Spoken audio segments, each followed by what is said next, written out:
प्रिय बच्चों, आज मैं आपको आपके संस्कृत का पंचमः पाठ अहम पुस्तकम पठामि कर्मकारक द्वितीया विभक्ति ये पढ़ाऊँगी।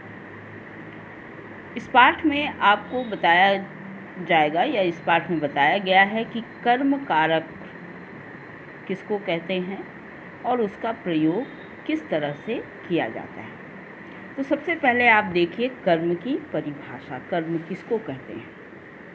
जिस व्यक्ति या वस्तु आदि पर क्रिया के व्यापार का प्रभाव पड़ता है वह कर्म कारक होता है। कर्म कारक में द्वितीया विभक्ति होती है। कर्म कारक का चिन्ह को है। ठीक है, यहाँ पर कर्म की परिभाषा में क्या कहा गया? कर्म किसको कहते हैं? क्रिया के व्यापार का प्रभाव। क्रिया के व्यापार का प्रभाव मतलब क्रिया में जो कुछ हो रहा है उसका प्रभाव जिस व्यक्ति या वस्तु पर होता है, ठीक है, उसी को कर्म कारक कहते हैं और इसका चिन्ह होता है को। यहाँ आप उदाहरण से समझिए कि कर्म किसको कहते हैं। एक वाक्य है, वह फल खाता है। इस वाक्य में कौन सा शब्द क्या है? इस वाक्य में क्रिया कौन है? खाता है। और इस क्रिया को जो कर रहा है वो हो जाएगा कर्ता। कौन कर रहा है? वह कर रहा है, इसलिए वह हो गया कर्ता। और कर्ता जो क्रिया कर रहा है उस क्रिया का प्रभाव, उस क्रिया का फल किस पर पड़ रहा है? फल पर पड़ रहा है। क्रिया का प्रभाव जिस पर पड़ता है, जिस व्यक्ति या वस्तु पर, उसी को कहते हैं कर्म। ठीक है, तो यहाँ पर देखना होगा कि ये जो कर्म है उसका वचन क्या है।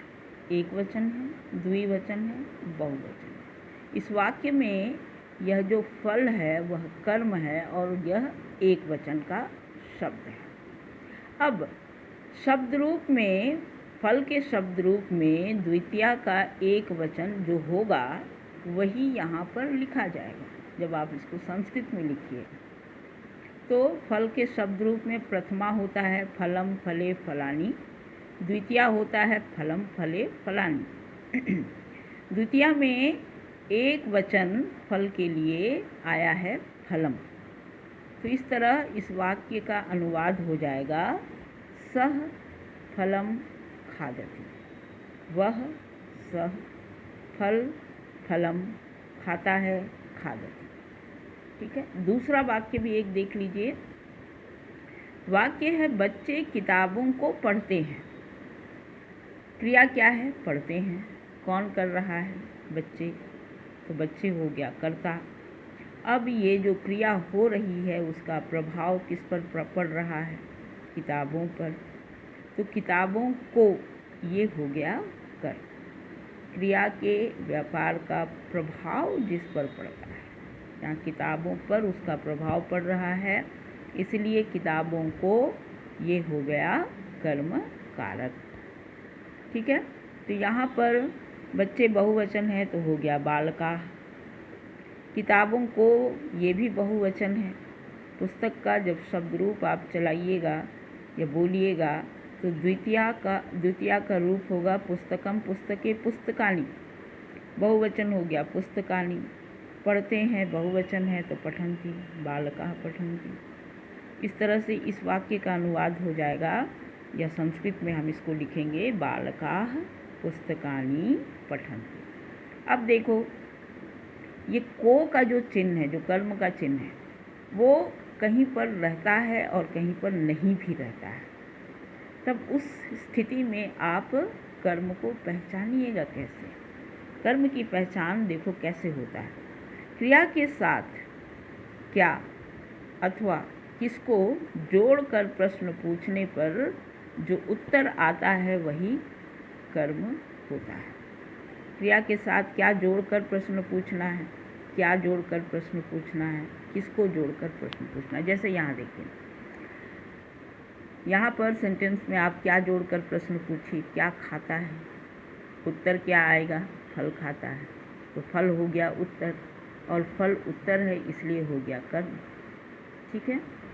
उसी तरह क्या पढ़ते हैं, किताब पढ़ते हैं, किताबों को पढ़ते हैं, किसको पढ़ते हैं, किताबों को पढ़ते हैं। तो इस तरह से क्रिया के साथ जब आप क्या या किसको जोड़कर प्रश्न पूछिएगा और एक उत्तर आएगा तो वही उत्तर हो जाएगा कर्म। अगर उत्तर नहीं आता है इसका मतलब वाक्य में कर्म नहीं है। ठीक है। अब आप देखिए अपना पाठ का अनुवाद। राधा वस्त्राणि प्रक्षालयति। राधा प्रक्षालयति मतलब धोती है। क्या धोती है? वस्त्राणि, कपड़ों को या कपड़े। तो इस तरह ये कर्म हो गया, राधा कपड़े धोती है या राधा कपड़ों को धोती है। दोनों तरह से इसका अनुवाद हो सकता है। गावा तृणानि भक्षयन्ति। गायें खाती हैं। क्या खा रही हैं? तृणानि कर्म, घास को खा रही हैं या गायें घास खाती हैं। अगला है अहम प्रातः गीताम पठामि। मैं सुबह पढ़ता हूँ। क्या पढ़ता हूँ? गीता। तो मैं सुबह गीता को पढ़ता हूँ या मैं सुबह गीता पढ़ता हूँ या पढ़ती हूँ, दोनों ठीक है। अहम बालको फलानि खादतः। दो बालक खाते हैं। किसको खाते हैं? फलों को खाते हैं।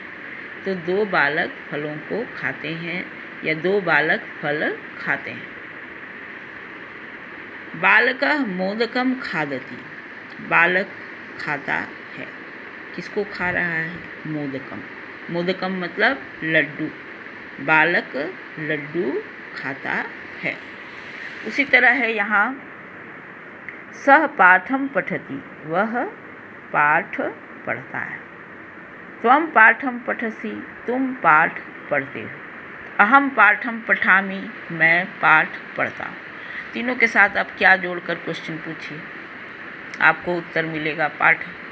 और पाठ हो गया कर्म, कर्म हो गया तो इसमें द्वितीय विभक्ति लग गई। आगे मोहन क्रीड़ा क्षेत्रम गच्छति। मोहन खेल के मैदान जाता है। ठीक है। मोहन खेल के मैदान जाता है। बालकः दुग्धम पिबति। बालक दूध पीता है। क्या पीता है? दूध पीता है। दूध हो गया कर्म, इसमें लग गया द्वितीय विभक्ति। जननी भोजनम पचति। माँ भोजन पकाती है। क्या पकाती है? भोजन पकाती है। भोजन में द्वितीय हो गया। कृषकः क्षेत्रम कर्षति। किसान खेत जोतता है या किसान खेत को जोतता है। अहम ग्रामम गच्छामि। मैं गांव जाता हूँ। त्वम किम करोसि। तुम क्या करते हो?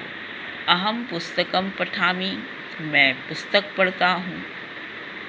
मैं क्या पढ़ता हूँ? पुस्तक पढ़ता हूँ। तो पुस्तकम द्वितीय विभक्ति इसमें हो गया, कर्म हो गया ये। अहम चित्रम पश्यामि। मैं चित्र देखता हूँ। मैं चित्र को देखता हूँ। दोनों सही है। मोहन प्रातः देवालयम गच्छति। मोहन सुबह, देवालय का अर्थ होता है मंदिर, जाता है। तत्र सह ईश्वरम नमति। वहाँ वह ईश्वर को प्रणाम करता है। तो इस तरह से ये आपके पाठ का हिंदी का अनुवाद हो गया। अगले वीडियो में मैं आपको इसका अभ्यास बताऊंगा।